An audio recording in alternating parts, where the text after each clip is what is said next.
Hola, buen día. Bienvenidos sean como siempre y muchas gracias por la gentileza de su compañía a esta emisión número 191 de Política a la Mexicana, correspondiente a este lunes 23 de octubre. Y como fondo musical les ofrecemos Los Caminos de la Vida. Hay que dicen que al mal tiempo buena cara, y interpretada por la Tropa Colombiana. Una melodía con una letra con mucha riqueza en cuanto a la vida, a lo que es la vida, a lo que son el destino de cada quien y tantas experiencias que deja esa letra, esa composición, porque la verdad que admiramos a quienes no solamente le ponen ritmo, sino también le ponen letra a melodías como esta, y con mucho sentido común, con muchos mensajes, con muchas para reflexionar, vaya. Además de que es grato oír el ritmo, pues también la letra nos deja muchas enseñanzas. Los Caminos de la Vida, ya todos, la mayoría de ustedes debe conocerla, porque es una melodía ya que tiene muchos años en boga, y siempre que se escucha, siempre emociona, siempre entusiasma, y siempre le pone a uno ese extra que solamente nos puede dar la música en todas sus presentaciones y expresiones, porque la música es vida también, no cabe duda. Y resulta que hoy nos enteramos a través del portal Animal Político, que es el que le ha venido dando seguimiento, más bien el que descubrió las empresas fantasmas creadas en el duartismo, que por fin la PGR, la Procuraduría General de la República, y el Sistema Tributario de Administración, el SAT, de Administración Tributaria, perdón, el SAT, lograron que un juez sentenciara a 13 de los prestanombres y representantes legales de algunas de esas empresas. Ya están sentenciados, y expidió, giró, obsequió 13 órdenes más contra otros tantos cómplices del duartismo, que algunos de ellos, todo indica que se declararon culpables porque los utilizaron, y en esta forma la ley podría ser benévola con ellos. Es gente humilde, es gente de las colonias marginadas de Jalapa, que algunos de ellos ni siquiera sabían, les robaron sus datos personales y los embarcaron en estos hechos delictivos. Pero la justicia en estos casos pues es noble. ¿Por qué? Porque si esta gente, como ha quedado demostrado, primero recuerdan que detuvieron a 2 mujeres que ellas no sabían, y fueron a donde eran, ahí en sus casas estaban localizados los domicilios fiscales de esas empresas, y simplemente no existían, no podían existir ahí. Entonces el delito de que se les acusa por la PGR y el SAT es por delitos fiscales precisamente.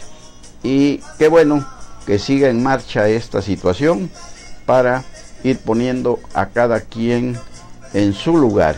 Y ya no es cosa del gobernador Miguel Ángel Yúñez Linares, sino directamente de la Federación, que le sigue el paso a esos delitos del fuero federal precisamente, y sobre todo con la intervención del sistema de administración tributaria para casos como esos, esto de las empresas fantasma que defraudaron no solamente al fisco, sino también a Veracruz. Vamos a seguirle la huella a esto, porque no se dan todavía los nombres de los 13 primeros sentenciados, ni de los 13 contra los que ya se expidió también orden de aprehensión, pero la mayoría, debe entenderse, debe saberse, son gente humilde. Decíamos a esos que les robaron sus datos personales y los embarcaron en situaciones, vaya, no le dieron ni siquiera las gracias, porque los últimos en saberlo les pasó como a los que los maridos engañados, los últimos en enterarse fueron ellos, que los estaban utilizando precisamente para saquear a Veracruz y a los veracruzanos.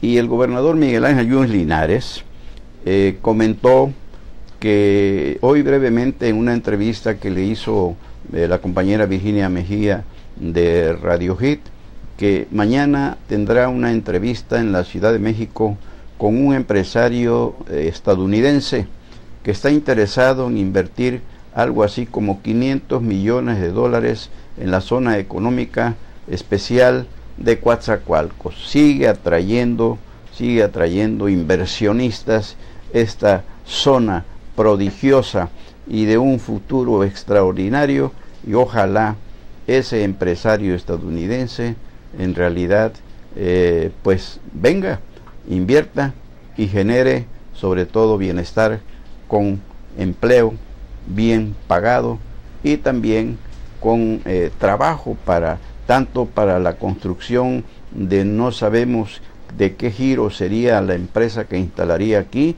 pero desde ahí empieza a generar movimiento en la economía de la región, y con los empleos indirectos y ya después los directos que necesariamente los habrá también. Debemos apostarle, seguirle apostando a que todo esto va a venir bien y no como hacen para quienes destruir es más fácil que construir. No les hagamos caso. El futuro de Coatzacoalcos y de la región sur es promisorio, siempre lo ha sido, pero esos vaivenes de la industria petrolera y de la economía global le dieron un severo golpe que hoy está precisamente en la antesala de volver a ser lo que fue antes, un emporio industrial que pues lo sigue siendo en este momento, pero pues hace falta más fuentes de empleo y más inversión, por supuesto. El Frente Frío número 6 y la onda tropical número 40 nos siguen golpeando. El servicio meteorológico, ya vimos los aguaceros de ayer, de hoy, y todavía anuncia que vendrían más precipitaciones pluviales, y hay que estar prevenidos. Sobre todo nuestros hermanos que viven en las colonias del pantano, las colonias populares que son marginadas. Y mirábamos el fin de semana al alcalde Joaquín Caballero Rosiñol recorriendo la colonia Fertimex y la ampliación Fertimex, porque esas colonias son producto de invasiones. Esos terrenos de la Fertimex fueron originalmente del Sindicato de la Industria Química, Petroquímica y Carboquímica y similares de la República Mexicana, que a nivel nacional preside, no recuerdo ahorita el nombre, pero es un eterno líder, y por acá el representante de hace muchos años ha sido Nemesio Lucho Toto. Entonces ellos compraron las secciones del Sindicato de la Industria Química, Petroquímica, Carboquímica y similares, compraron esos terrenos, pero se los invadieron. Ellos los compraron porque iban a rellenarlos precisamente para subir el nivel, que está casi, en algunos casos, como es pantano, casi está abajo del nivel del río Calzadas, acá en la salida a Minatitlán, por la carretera, la supercarretera, que ya también vienen por su rescate. Entonces le invadieron los líderes vendelotes en complicidad con autoridades venales, por supuesto, y por más que el sindicato petroquímico de Gilberto Muñoz Mosqueda es el líder nacional, denunció el hecho, no hubo poder humano que los hiciera rescatar esos terrenos. No sabemos si finalmente ellos mismos llegaron a un arreglo con los invasores y les pagaron, no sabemos, pero eran terrenos que sí, el Fertimex iba a hacer ahí colonias para sus socios trabajadores, es decir, de la industria química, petroquímica, carboquímica y similares, pero con esa invasión se quedaron tal y como estaban, y así los invadieron, ahí construyeron, y ahí están las consecuencias como se han vivido y se vive en otras muchas colonias de las más de 100 que tiene Coatzacoalcos. Este problema no es culpa de Joaquín Caballero Rosiñol, No, eso eran otros las autoridades, pero pues a él, como a todos los sucesivos, le ha venido explotando siempre que llueve. Se van a pique, estuvo por ahí recorriendo, se ve en las gráficas que el agua le llegaba arriba del tobillo, y hoy si va, seguramente le llegará a la rodilla. ¿Y qué hay que hacer? El otro día le preguntábamos precisamente en la noticia en el café, en una entrevista, que pues eso se permitió, como los asentamientos que están en las faldas de los cerros, que son un riesgo patente y mortal, y que pues Coatzacoalcos ya no tiene para dónde crecer, y ahora ya no se puede hablar de reubicarlos, porque cuando se habló de reubicarlos, que había todavía espacio para tal movimiento, que era necesario, indispensable e inaplazable, se aplazó, porque por intereses políticos y demás que siempre vienen, pero he ahí las consecuencias de esas invasiones, y que se permita que asentamientos humanos en zonas de alto riesgo, o que por lo menos no son susceptibles para esa situación. Sabemos cómo en todo esto están involucrados los líderes vendelotes, pero ellos no están solos. Ellos resuelven un problema. Todo eso surgió en los tiempos del boom petrolero, que las rentas se dispararon.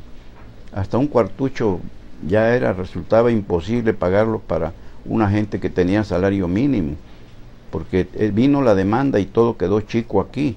Entonces, precisamente por eso surgieron los líderes vendelotes, resolvieron así esa carencia de vivienda, de espacios para asentamientos humanos. Pero los mismos gobiernos de la época fueron cómplices ante la imposibilidad de resolver el problema de vivienda, y así se ha venido dando, y ahí tenemos las consecuencias desgraciadamente.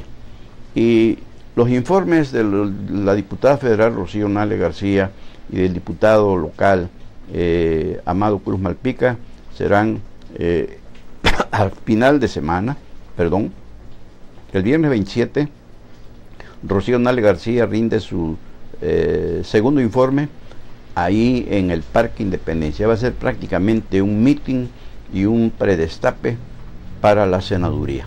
O sea, le va a echar el resto, y a ver, falta saber de qué conquistas, de qué gestiones ha hecho como diputada federal, y cuántos donativos ha hecho para construir escuelas como los que hizo allá en México, por orden, por supuesto, de López Obrador, que les mocha ahí sus salarios, sus prestaciones, sus canonjías, sus dietas, para pararse el cuello con sombrero ajeno. Amado Cruz Malpica, el diputado local, es su primer y penúltimo, el primer informe, pero ya nada más le quedaría un año más.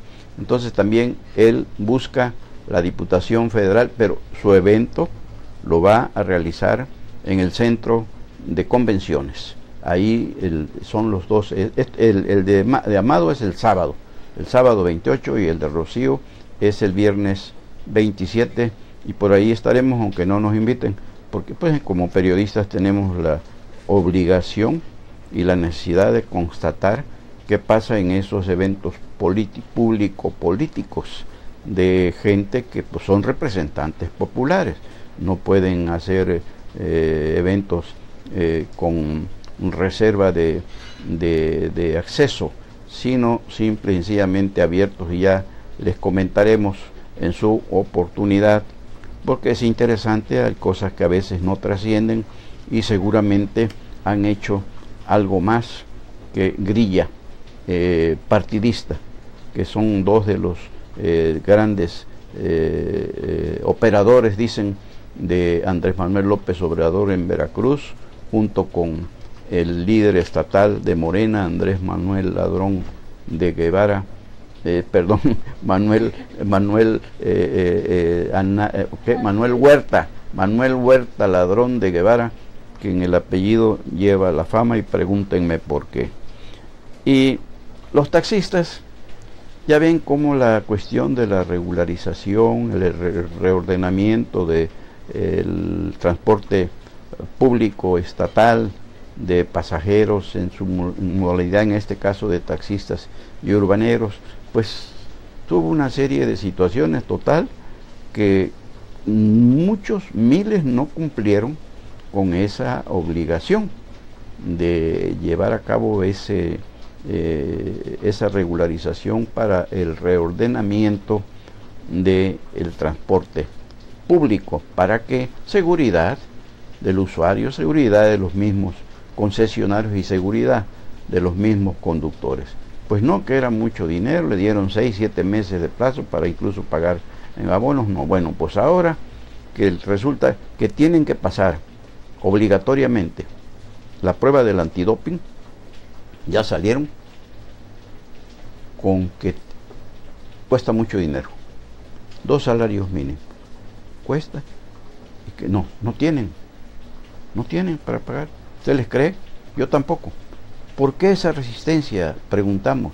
Cuando que ellos debieran, sí, vamos, ¿cómo no? Nada más denme chance de pagar. Y creo que les van a dar chance de pagar un salario mínimo al hacer el examen y el otro después, en fin. No creo que haya problema.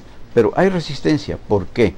Cuando ellos mismos debieran ser los primeros en decir, vamos todos. ¿Por qué? Para que vea el usuario, vea la ciudadanía, vea la población que nosotros no tenemos nada que ocultar, que nos critican y nos señalan a veces de cuestiones que no hemos hecho. Por supuesto que hay excepciones extraordinarias, tanto entre taxistas y urbaneros.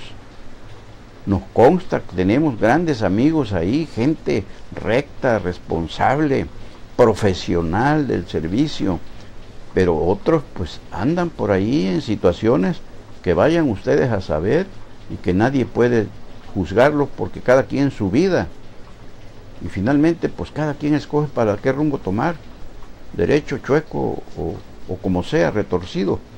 Pero sí creemos que injustificada esta protesta de que les cuesta mucho el examen antidoping.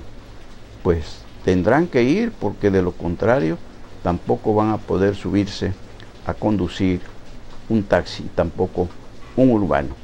Creemos que debe caber la cordura, la responsabilidad y el profesionalismo, porque antes que otra cosa está precisamente cumplir con esos lineamientos, esos ordenamientos para garantizarnos seguridad a todos. Decimos ellos mismos, para que no lo señalen de lo que no son. Y pues la mayoría está cumpliendo, como siempre, como pasó con el ordenamiento. La mayoría está cumpliendo porque dicen que el que nada debe, nada teme. Y el jefe el delegado de la Cuauhtémoc allá en la Ciudad de México, Ricardo Monreal Ávila, el del escandalazo con Andrés Manuel López Obrador y la delegada de Tlalpan, Claudia Sheinbaum, que le ganó la encuesta hecha por López Obrador para la candidatura a la jefatura, la coordinación, dijo López Obrador, es la coordinadora en la Ciudad de México de todos el proceso electoral. Lógicamente que ya, como aquí pasó con los coordinadores, recuerda, tanto Víctor Manuel Carranza Rosaldo como otros coordinadores pues fueron los candidatos. O sea, así se disfraza el dedazo en Morena. Y pues Ricardo Monreal, les platicábamos que llegando como delegado del PRI a la Ciudad de México, el ex gobernador Erubiel Ávila Villegas lanzó su espada y se fue tras de ella para tratar de convencer a Ricardo Monreal que sea el candidato del PRI al gobierno de la Ciudad de México. Y hoy Ricardo Monreal aclaró que ni siquiera le ha pasado por la cabeza la idea de regresar al PRI, no lo que se llevó, sino para ser candidato del PRI. Dijo, queda desechada. Así es que pues le falló a Erubiel Ávila el primer anzuelo que ha tirado allá para encontrar a alguien que pudiese garantizarle al PRI el triunfo en la Ciudad de México. sería un excelente, o va a ser un excelente candidato Monreal para quien lo nomine, porque dijo que en 2 semanas decide, ya había dicho también, hace como un mes, 2 meses, antes de los sismos, que en 2 semanas definía y todavía no, bueno, ahora ya vuelve a marcar otro nuevo plazo, quizá por los sismos, hay que entenderlo. Y el PRI podría nominar ahí al doctor José Robles, José Narro Robles, es el secretario de Salud, ex rector de la Universidad Nacional Autónoma de México, un tipazo, una gente bien vista, con mucha... no es un político, de esos políticos chapados a la antigua o a la moderna, no, es un hombre que sabe lo que dice, sabe lo que hace, y pues a ver cómo le va si finalmente el PRI se decide a confrontarlo contra Claudia Sheinbaum de Morena, contra el del PRD, el Frente, que podría ser Miguel Ángel Mancera o Alejandra Barrales, PAN, PRD, Movimiento Ciudadano. Y también no sabemos por qué partido podría irse en un momento dado Monreal, si es que no decide esperar al 2018 para cuando ya Jacob Polensky, la mujer de las 1000 nombres, ya le ofreció que podría tener una secretaría y principalmente citó la de gobernación. A ver en qué termina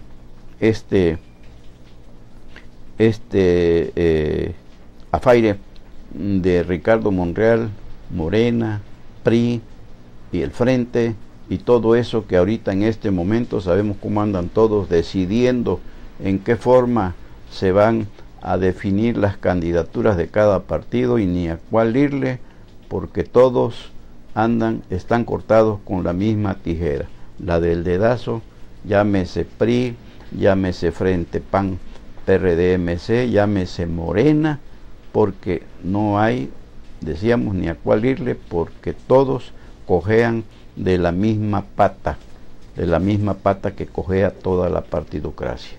Y hoy por la mañana, en la noticia en el café, que integramos el panel de hoy, Yadira Gutiérrez Mateo, la coordinadora, Lázaro Rodríguez Pérez, un compañero periodista, Vicente Martínez Blanco y un servidor, se entrevistó al gobernador Miguel Ángel Linares, principalmente sobre las cámaras de videovigilancia que se van a instalar, y dio pormenores de todas las ventajas que tienen estas cámaras de primer mundo. Tienen tecnología de punta que registran, incluso detectan el número de las placas, lo mandan al control nacional para ver si ese vehículo es bien o mal habido, y también la fisonomía de las personas también las manda a ese registro para saber si tiene antecedentes penales o no, si se le identifica con alguien que tenga cuentas pendientes con la justicia, y ya algunos dicen que no van a servir, pero nosotros le pedimos que hiciera algunas precisiones. 2, sobre el asunto de Itelier. Ya le platicábamos cómo Rocío le dijo que ya estaba resuelto, que ya iba a seguir aquí, que ya había hablado con unos funcionarios de la EST y también con lo de la carretera Coatzacoalcos-Minatitlán, que anduvo por aquí con unos altos funcionarios, dijo, de la EST para la foto y en fin, o sea, que ya estaba lista la carretera. Y le pedimos ayudas Linares porque él había dicho lo mismo de los 2 temas y aclaró lo que ya les habíamos comentado, que habló con Miguel Alemán Velasco, el dueño de Interjet, y que él le dijo que el problema no era la baja de demandas, les platicábamos el sábado, el viernes, sino que era cuestión de que la SCT le estaba limitando sus operaciones en el Aeropuerto Internacional de la Ciudad de México, porque está sobresaturado por los vuelos nacionales, otros vuelos nacionales e internacionales principalmente. Y eso que López Obrador ya dice que si gana la presidencia va a cancelar el proyecto del nuevo aeropuerto internacional de la Ciudad de México. Bueno, pues aclaró eso. Lo que dijo él en cuanto a la carretera, dijo, esto ya lo hemos venido viendo desde hace tiempo, ya se firmaron los documentos, vamos a hacer una obra en coordinación con el gobierno federal va a poner una parte, el gobierno del estado otra, ya está firmado todo. Y por cierto, el delegado de la SCT en Veracruz, del centro SCT de Veracruz, aclaró la semana pasada que esto ya estaba autorizado, que desgraciadamente la Secretaría de Hacienda y Crédito Público de José Antonio Meade, el que quiere ser presidente, no había soltado los recursos, pero que ya los soltó y que ya está, pues ya se va a hacer se va a lanzar la convocatoria, la licitación, ya en estos días o los primeros días de noviembre, para empezar prácticamente de inmediato a esa construcción que estaría concluyendo el próximo mes de marzo. Y dijo, le recomendó Yunes Linares, que le corrigió la plana a Rocío Nale, dijo que él les pediría a Morena que se dediquen a hacer su tarea, cada quien en lo que tiene que hacer, y no andarse colgando méritos ajenos, porque eso no ayuda en nada a Veracruz. Y también dijo, por ejemplo, algo que no se había dicho. No sabíamos que Víctor Manuel Carranza Rosaldo había comentado que iba a ver cómo estaba constituido el convenio para que fuerzas federales intervinieran en Veracruz y por supuesto en los 212 municipios, que iba a hacer una revisión de eso. Pero ahora dijo Yunes Linares que tiene entendido que los 17 alcaldes electos de Morena, veracruzanos, ya avisaron que no van a participar en los proyectos de seguridad pública del gobierno del estado. Y también casi los llamó ignorantes cuando les dijo, bueno, ¿de qué se trata? Si no es por el gobierno del estado, es por la población que representa de cada municipio, que eso es futuros alcaldes. Y le dijo, además, no se trata de que quieran o no quieran. Aquí no es ni cosa del gobierno federal del estado que se quiera. Dice que el artículo 21 de la Constitución General de la República señala como una obligatoriedad de los gobiernos en sus 3 niveles a ser partícipes de soluciones para situaciones como esta de la seguridad pública. Es decir, no se los mandó a decir, se los dijo, y qué bueno, porque nos interesaba. Yo le dije al plantear la pregunta, para que no le digan, para que no le cuenten a la población del sur de Veracruz, que nos hiciera esas precisiones sobre que ya habían datos que ya habíamos compartido con ustedes en los últimos días de la semana pasada. Y por cierto, recuerdan que el sábado les platicamos del famoso América ese, al que según el Piojo en su anterior aventura nada más le faltaba un grado para ser como el Real Madrid, y que era un equipo que inflado, que precisamente Televisa y otros televisitos de por acá, de aquí, de por todos lados, que se desgarran las vestiduras por ese equipo que no es, nunca va a ser, ni copia, siquiera burda copia del Real Madrid, por favor. Bueno, pues resulta que ya presumían que habían ganado los tres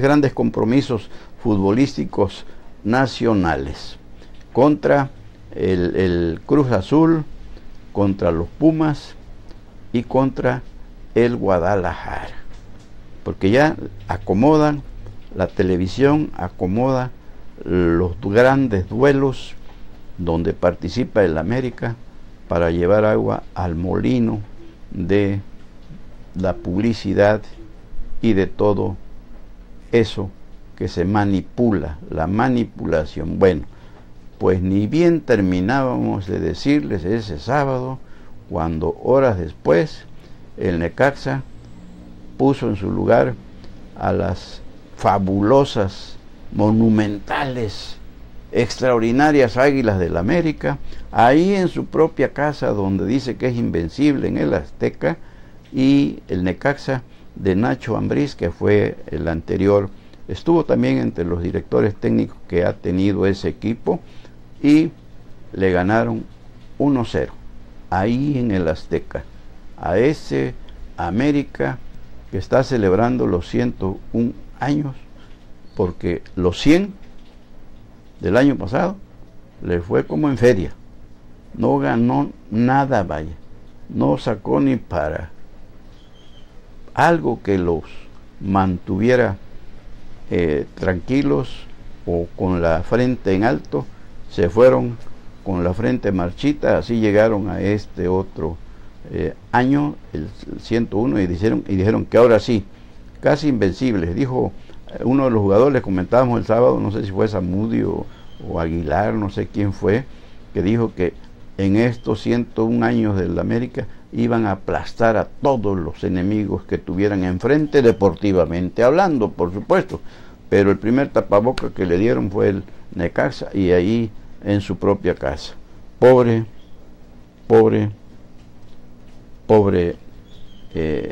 América, que lo quieren hacer, lo que saben que difícilmente va a lograrlo, porque no se trata de, dicen que de lengua me como un plato, pero pues simple y sencillamente para eso hay que demostrarlo en la cancha y no con la lengua, porque eso es en todas las actividades, hasta lo vemos con nuestros políticos, nuestros gobernantes, y en general en todas las actividades del hombre y la mujer.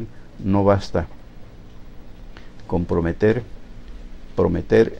Dicen que el prometer no empobrece, sino el dar es lo que aniquila.